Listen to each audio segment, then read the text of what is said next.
အားလုံးပဲမင်္ဂလာပါအခုဆိုရင်ဒုတိယပတ်ဖြစ်တဲ့စိတ်ဖိစီးမှုစိတ်ခံစားမှုနဲ့ကိုင်တွယ်ဖြည့်ရှင်းနည်းများအကြောင်းကိုဆက်သွားပါမယ်နေ့စဉ်ဘဝမှာဖိအားတွေများလာတဲ့အခါစိတ်ဖိစီးမှုတွေကဘယ်လိုဖြစ်လာတတ်တယ်လဲဆိုတာကနေစတင်လိုက်ရအောင်ပါစိတ်ဖိစီးမှုဆိုတာဖိအားတွေကိုကျွန်တော်တို့ခန္ဓာကိုယ်ကတုံ့ပြန်တဲ့သဘောတရားတစ်ခုပါစိတ်ဖိစီးမှုကဆိုးရတာတော့မဟုတ်ပါဘူးစာမှုဝဲမတိုင်ခင်စိတ်ဖိစီးတာက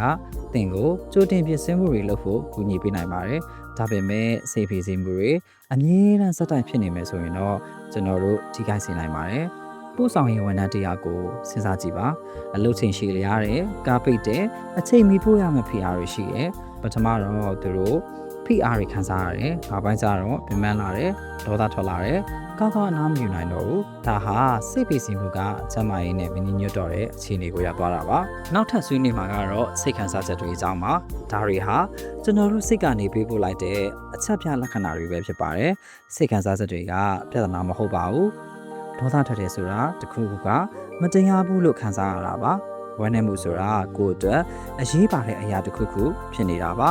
စိုးရင်ပူပန်မှုဆိုတာလုံခြုံမှုမရှိဘူးလို့ခံစားရတာဖြစ်ပါတယ်တချို့လူတွေကခံစားချက်တွေကိုပြည့်လျှူထားဖို့ကြိုးစားကြတယ်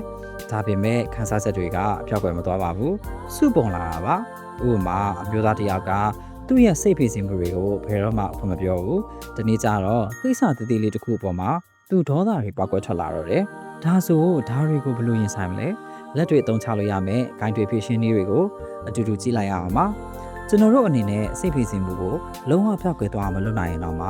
ဘယ်လိုဂိုင်းတွေဖြည့်ရှင်းရမလဲဆိုတာကိုစီမံနိုင်ပါတယ်။ကျန်းမာရေးနဲ့မညီညွတ်တဲ့ဖြည့်ရှင်းနည်းတွေကတော့ရရတော့တာပြဿနာတွေကိုရှောင်ပြေးတာတွေပါ။ကျန်းမာရေးနဲ့ညီညွတ်တဲ့ဖြည့်ရှင်းနည်းကတော့ဖွင့်ဟပြောဆိုတာအနာယူတာကိုခီးဆိုင်တာနဲ့အသက်ပြင်းပြင်းရှူရတာပဲဖြစ်ပါတယ်။တင်းရဲ့လက်တွေ့ဘဝကိုစဉ်းစားကြည့်ပါ။တင်းစိတ်ဖိစီးလိုက်ရင်များသောအားဖြင့်ဘာတွေလုပ်လို့ရှိလဲ။စိတ်ဖိစီးမှုဆိုတာတာမန်ပါပဲ။ဒါပေမဲ့ကျွန်တော်တို့ဘယ်လိုတုံ့ပြန်ဖြစ်ရှင်တယ်လဲဆိုတာကပိုရေးကြည့်ပါတယ်ဆိုတာသတိရပါ။ဒုတိယပတ်ရဲ့အဆုံးသက်ကိုရောက်ရှိလာပါပြီ။ဒီနေ့ပြပြသားတဲ့ contribution နည်းလေးတွေတင်းအတွက်အသုံးဝင်မယ်လို့ညွှန်လင့်ပါတယ်။ဒီပတ်ထင်မှာစိတ်ဖိစီးမှုတွေများလာတယ်လို့ခန်းစားရတယ်။အသက်ပြင်းပြင်းရှူရဲ့လေ့ကျင့်ခန်းလေးကိုဆန်းလုပ်ကြည့်ပေးပါဦး။နောက်တစ်ခေါက်မှာတော့လူမျိုးဆက်ဆံရေးဆက်သွယ်ပြောဆိုမှုနဲ့စီးပေါင်းတွေအကြောင်းဆွေးနွေးတော့ပါမယ်။နားဆင်ပေးခဲ့တဲ့အတွက်ကျေးဇူးတင်ပါတယ်။ဘေးကင်းလုံခြုံစွာနဲ့